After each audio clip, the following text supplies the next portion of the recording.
Fish மார்க்கெட்டுக்கு வந்துட்டோம். எது நான் உங்களுக்கு ஒரு ஃபிஷ் காமிக்கிறேன் பாருங்களேன். இந்த மீனை பாருங்களேன். இது வந்து தண்ணியே இல்லை, ஆனால் இது குதிக்கும், விளையாடு, எது வேணாலும் பண்ணும்.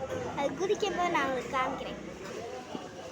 பார்த்தீங்களா, நான் சொன்னேன்ல தண்ணியே இல்லை, குதிக்கும், எது வேணாலும் செய்யும். அது நல்லா இருக்கும், அதை பார்க்க குதிக்கு எது வேணாலும் செய்யும். பாருங்களேன், இப்போ அமைதி ஆயிடுச்சு. இன்னொரு தடவை நான் காமிக்கிறேன். நாங்கள் பாருங்களேன், இதெல்லாம் ரேட்டெல்லாம் பயங்கர ரேட்டு. இந்த மாதிரி ஃபிஷ் மார்க்கெட் அந்த ஊரில் இருக்குன்னா மறக்காம லைக் பண்ணி சப்ஸ்கிரைப் பண்ணிக்கோங்க. அந்த மீனோட குட்டி தான் இப்போ அங்கே ஆடிட்டு இருக்கு, உங்களுக்கு தெரியும்னு நினைக்கிறேன். ஆடும்போது நான் காமிக்கிறேன். இதெல்லாம் ரொம்ப பெருசு, இதெல்லாம் ரொம்ப பெருசு.